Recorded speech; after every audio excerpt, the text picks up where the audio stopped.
Sige.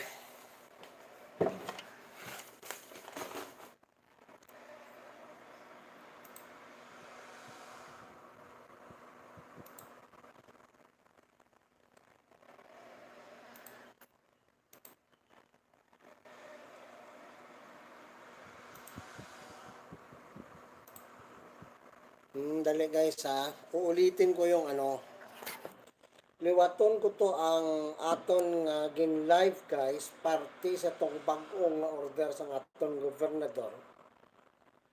Because I have to, in as much that I can explain it to you and tutu. I-try gin naton guys ha para maintindihan gid sa aton nga mga viewers. So i-try ko nga explain gid sa inyo ta isa-isa kay pati ako do hindi kaintindi sa akong explain. Sige. So i-try ta subong, i-try ta nga i-explain sa inyo ta isa-isahon ta na gid ni para mas klaro. Try ta na i-explain sa inyo ta isa-isahon ta na gid ni para mas klaro. Dali lang ha. Na i-explain daw kay daw ako ga libog. Ako mismo ga libog sang akon nga dali lang ibla. Dali lang. Dari naman nagbisyo naman ang Yudi Kargaya.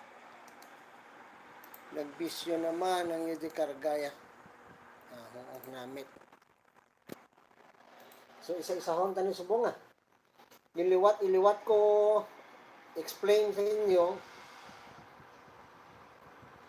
para mas masanagan pagid dali lang gid kay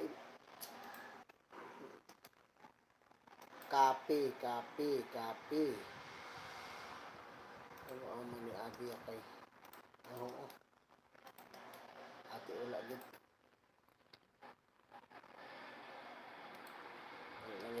Standby ha, hindi nyo ko pagbiyaan, dali lang gid. Kay medyo galinyo ng ulo ko.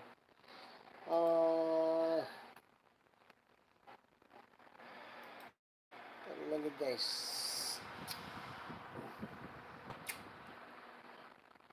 Paano ko ni-share man, pati ang YouTube ka palingin, no?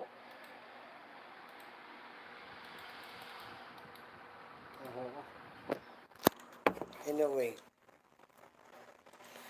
i-explain ko liwat sa inyo guys ang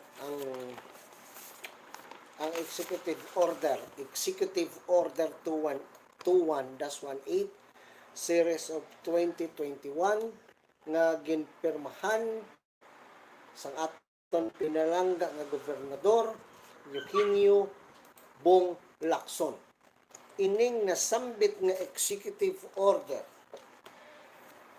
gin pirmahan ini sang aton gobernador sining pizza 13 Marso 13 2021 kag this will take effect at 12 o'clock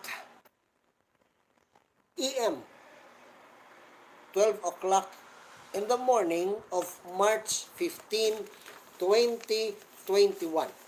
Alright? So isa-isahon ano man iya nga dapaugtas man pati ang ano man pati ang YouTube ha copy hindi ko man ginakopy ko man hindi ko man siya ma-copy hindi ko man siya ma-share ati bahala da kung hindi ma-share wala to memo kung hindi ma-share bahala da sige. Section 1 IETF-EID Resolution number 101 Series of 2021 is hereby adopted with the following specific applications. Travel to the province of Negros Occidental for all purposes, including but not limited to business, essential service, leisure, and tourism shall be open to the public subject to the following requirements. Ang pag-travel pakadto sa Negros Occidental sa ananuman nga tinutuyo, negosyo, importante nga mga serbisyo, lagaw-lagaw, turismo, lipay-lipay, shall be open to the public. Iga-open na sa publiko. O galing, subject to the following requirements. Kinahanglan o galing nga may mga requirements. So what are the requirements?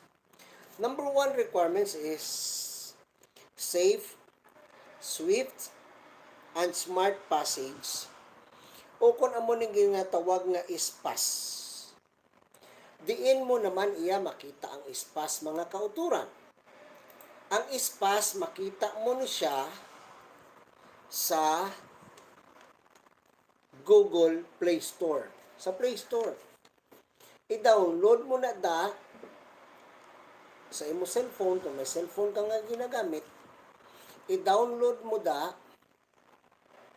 ang imo nga ispas. Register ka, ma-sign up ka, ma-login ka, ma-fill up ka. Alright? Pag fill up mo na da, mga kauturan sa ispas, ara na datanan ang imo nga origin, diin ka nagalim, diin ka makadto, LSI ka o kunano ang status mo nga akinahanglan mo magpuli. Ara datanan guys na nabutang sa ispas. Okay? Sa ispas may optional na da, may ara na optional nga RT-PCR test. So, kung may mga optional, gani, meaning kung optional, meaning pwede mo butangan, pwede man nga hindi. Pwede mo sa fill-upan, pwede man nga hindi. Ang mga optional lang nga mga pilian, kaya man mag-fill up ka sa ispas, may mga optional da, pero may ara man da mga required gid nga fill-upan mo. Ang may mga asterisk nga nakapula sa ispas, guys, kinahanglan mo gina-fill-upan, ha? Para klaro. Ang mga naka-asterisk da nga pula, amo nang mga kinahanglan mo gid-fill up. May ara man da may mga option man da nga optional. May ara man da ang mga fill-upan nga optional. So, kung optional, pag gusto ka kung fill-upan mo, pag gusto ka man kung hindi. Pero para hindi na lang gid magkomplikado, para hindi na lang gid magproblema ikaw, para hindi ka na gid magproblema, hindi mo na lang to pag fill upan ang mga optional. May makita ka na da sa ispas optional, ha? May makita ka na da sa ispas optional. That is why you don't need nga i-fill up mo na kung optional man lang para hindi na magsakit ang bangs mo, para nga maghapos na lang gid ang tanan sa imo. Ang mga required nga mga fields nga imo fill upan, kinahanglan mo gid fill upan, alright? Para klaro, ha? Sige. Hindi lang dito i-share ko ni Bala.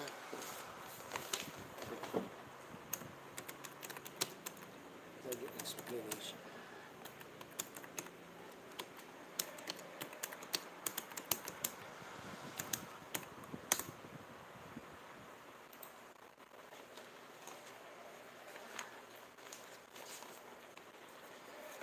Inbound, anong fill upan mo sa ispas?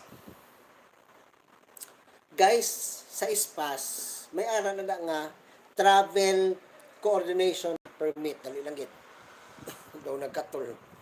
May ara na guys sa travel coordination permit sa ispas. So you have to fill it up, you have to fill up sang kinahanglan mo na fill upan para matagaan ikaw sang approved travel coordination permit nga iga-issue sa imo sa ispas. Paano mo naman makuha ang aprobado na nga travel coordination permit? It's either pwedeng screenshot mo, it's either pwedeng electronic nga copy, o kung it's either nga ipaprint mo. Ha? Magsiling ka gani electronic nga copy, it's either screenshot mo o kung i-save mo sa imong cellphone, or printed copy, or ipaprint mo. Ang ginatawag na approved travel coordination permit, diin mo na siya kwaon, masyado na lang na kahapos. Hindi na pagpabudlayin mo kaugalingon. Perti na lang na hapos. I-download mo lang siya sa imong cellphone, pangitaon mo sa Play Store, ang espas, fill up ka da, pagkatapos mo mga fill up, ang mga required nga mga fields nga fill upan mo gida, kinahanglan mo gida fill upan, naka-asterisk na nga nakapula, basta may nakasign na nga pula, kinahanglan mo na fill upan. Ang mga optional, hayaan mo na, wag mo nang i-fill up yun, kasi pagka para wag na magulo, hindi na madagdagan pa ang gulo sa utak mo, para hindi ka na mabudlayan pa, hindi mo na lang napag-fill upan ang mga optional da. Kami ara man na mga portion optional. Okay, that's number 1 nga requirements. Number 2 nga requirements mo,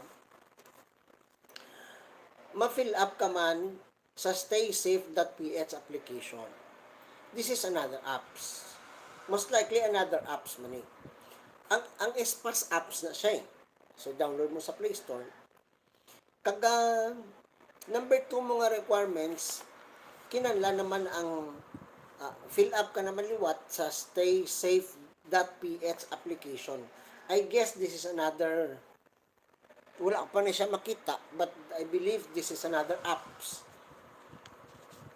Pangita nyo lang sa Google, staysafe.ph application. Inbound travelers shall show proof that they have downloaded and registered with the staysafe.ph application for contact tracing. Guys, perti kahapos, kung LSI ka, mapuli ka di sa Negros Occidental, pagkatapos mo nga nag-ispas, itao mo naman liwat sa Google ang staysafe.ph application o kung sa Play Store, base sa Play Store ni, i-download mo, register ka dito, para nga ang purpose na para may contact tracing. Alright?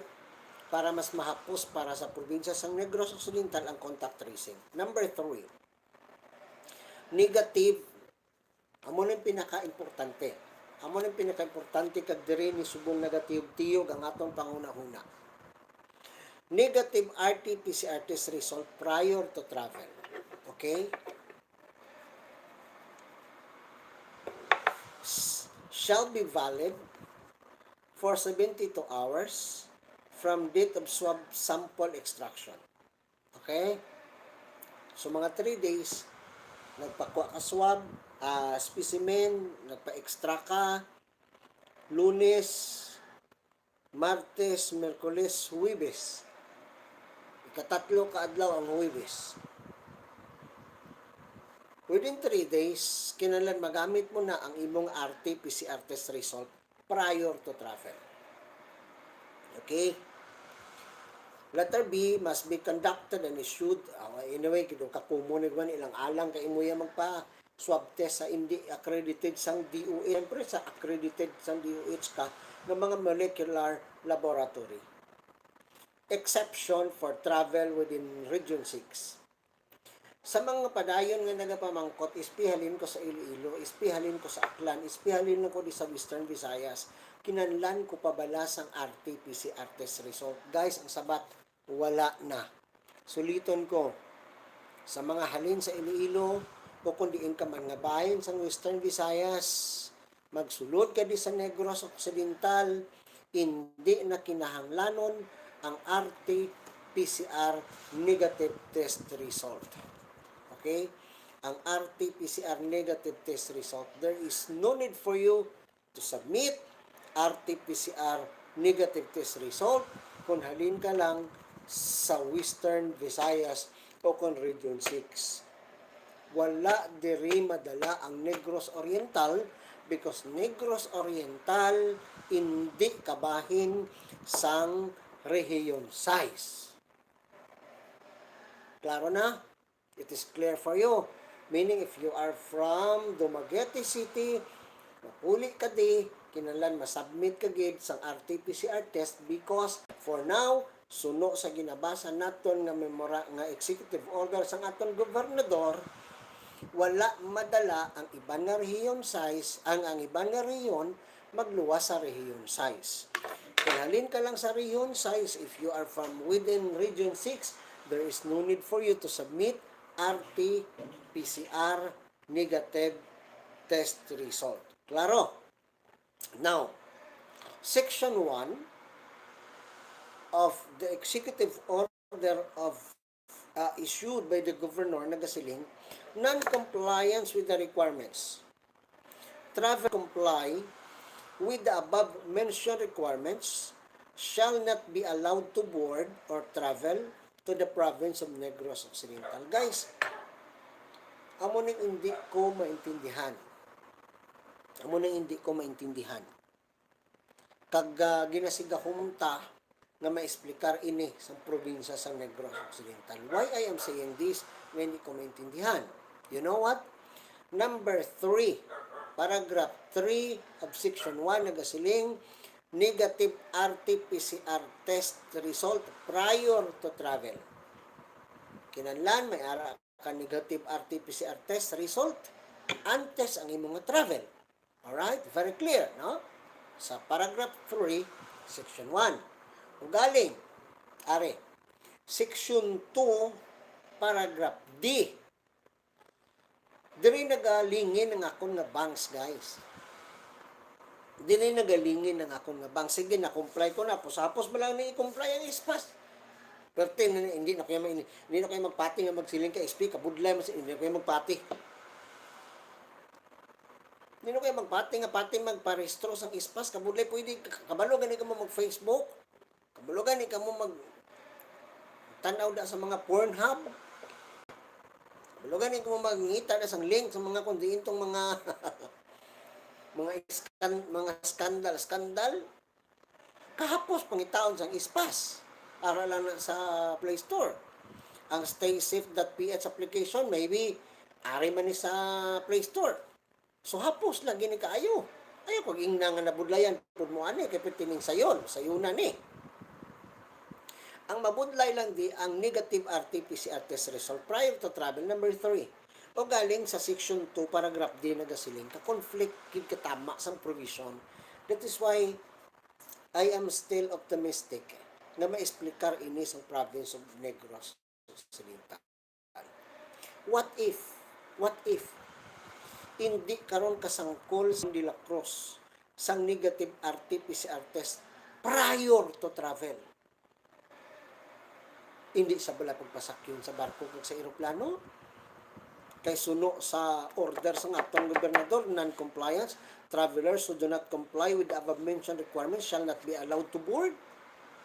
Tatlo requirements nga gina-require niya. Number 1, na ginapangayo sa atong gobernador. Number 1, kinahanglan mo ispas, hapos kaayo, no?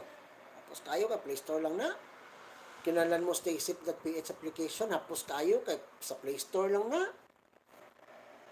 O kung sa Google man, ang mabudlay ang number 3, ang negative RT-PCR test result.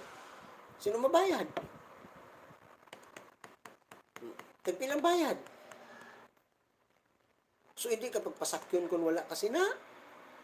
That's the question that the province of Negros Occidental kinahanglan nga explicar nila sa aton mga pamuluyo. Okay? Kay sa section 2 paragraph din nagasiling, kakomplikado gid gani isuliton ko kang komplikado gid because non-compliance with the requirements, travelers who do not comply with the above mentioned requirements shall not be allowed to board or travel to the province of Negros Occidental. On the other hand, so anong requirements? Number 1 gani ispas, number 2 staysafe.ph, number 3 gani negative RT-PCR test result. So makomply kung duwa pero ang hindi ang number 3 kay wala ko kwarta.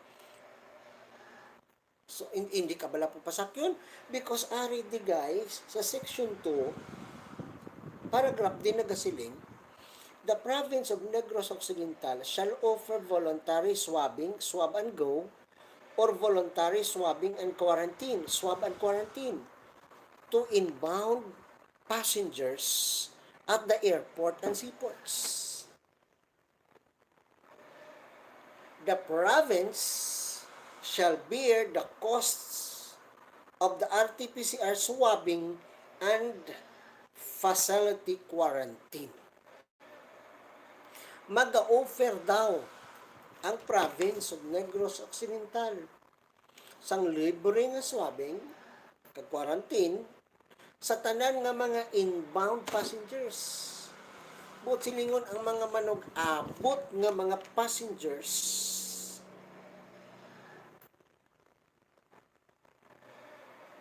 diri sa Negros Occidental. So galibog ang akong ulo. Galibog ang akong ulo. Paragraph D, mag-offer sila sang free nga swabbing kag quarantine facility sa airport kag sa pantalan. Sa section 1 naman nagasiling nga hindi ka pagpasak yun kung wala ka RT-PCR tests. Paano na-explicar man? Paano na-explicar? Murag naglingin akong bangs ani.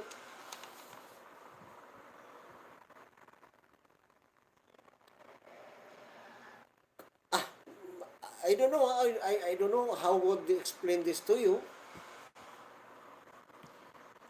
Kay non-compliance with the requirements, travelers who do not comply with the above mentioned requirements, hindi ka man kuno pagpasak yun. Hindi ba ka kuno pasak yun? Pero ari po sa paragraph D nga nag-offer po sila sang free. Sang free nga swabbing, kag free nga quarantine facility diri sa Negros Occidental, sa airport kag sa pantalan. So does it mean nga kung magalin ko sa Manila, anong silingon sini? Kung may ikwan ko, may ispas ko, may staysafe.ph application ako, na-comply ko ng duwa, diri lang ko mapaswab test sa province of Negros Occidental sa airport, pwede lang bala. Kamo man na siling nyo. Sila sa province of Negros Occidental, ilibre man lang kuno nila. So does it mean nga kung may ispas ko, may stay safe ko, pasakyon ako sa eroplano? Kaya nag-ingon man po ang section 1 nga hindi ninyo pagpasakyon. Kung wala sang negative RT-PCR test result.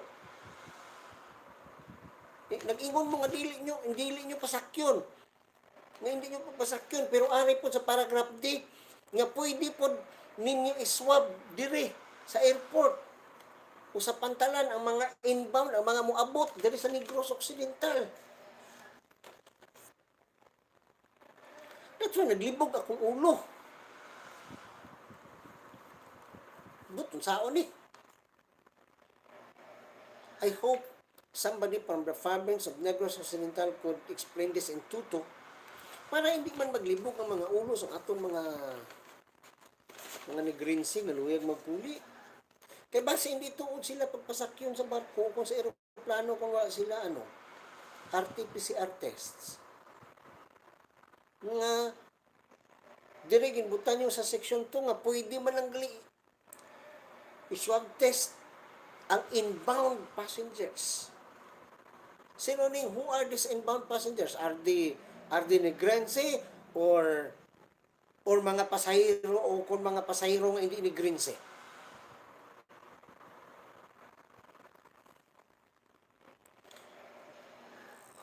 Optimistic ako ma-explain ini. Gani, sakit ang ulo.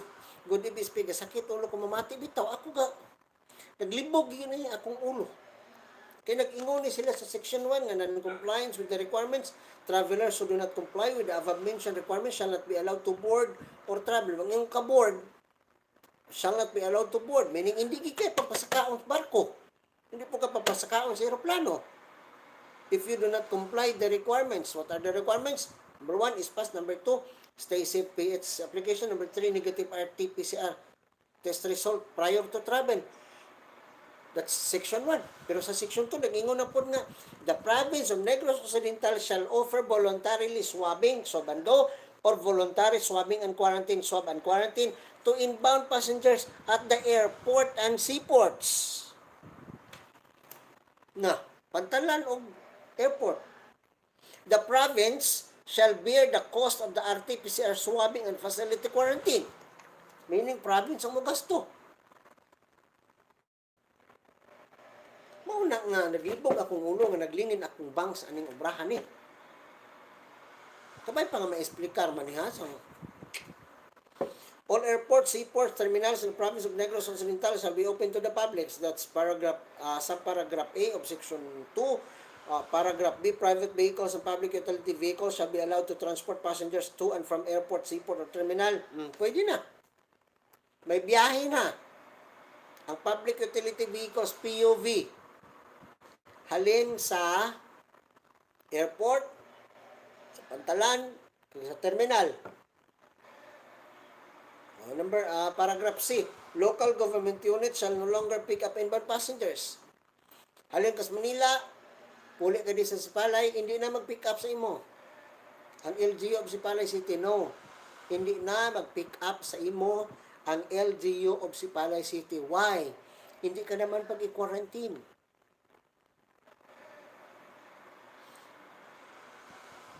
Paragraph D, amuning masadya, amuning this is what I mean nga in conflict with number 3 of section 1, kag ang non-compliance with the requirements. The province of Negros Occidental shall offer voluntary swabbing, swab and go, or voluntary swabbing and quarantine, swab and quarantine to inbound passengers at the airport and seaports. The province shall bear the cost of the RT-PCR swabbing and facility quarantine. That's it. Letter E, inbound passengers shall no longer be required. Inbound passengers shall no longer be required to undergo facility quarantine upon arrival at the province. They shall only undergo a 7-day home quarantine upon arrival at the LGU of destination. That's it. Uli ka din sa Sipalay, 7 days lang home quarantine for as long as i-comply mo ang mga requirements. Hopefully, masanagan. Kabay pa nga masanagan.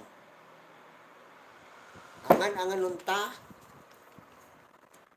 ang eksplikasyon sa province of Negros Occidental ining iyan number 3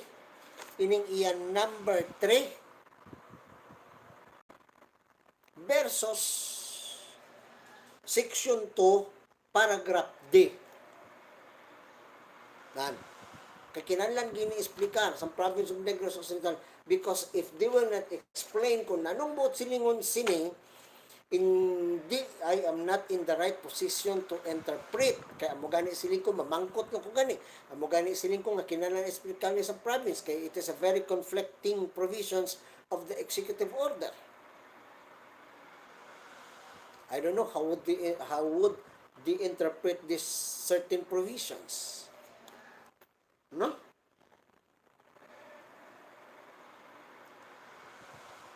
Sige. Bawa mo man na. This executive order shall take effect at 12 o'clock. 12 a.m. o March 15. March 15 pa man eh. So March 13. Yung pirmahan niya ni Governor Subong March 13. So, kabay pa nga maklaruhan sa province. But then, you know guys, si Mayor Maria Gina Montilla Lizares sigurado gid kita nga magapagwa man sa executive order in consonant with conformity sa executive order nga ginpagwa sa aton nga gobernador. So we have to wait. Base bala magsiling yang aton mayor nga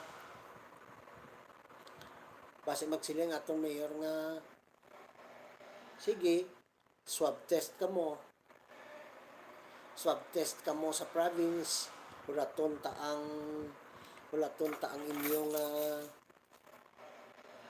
ulaton ta gyapon ang resulta sa inyong nga swab test result antes ka mo na buhian sa quarantine facility. It could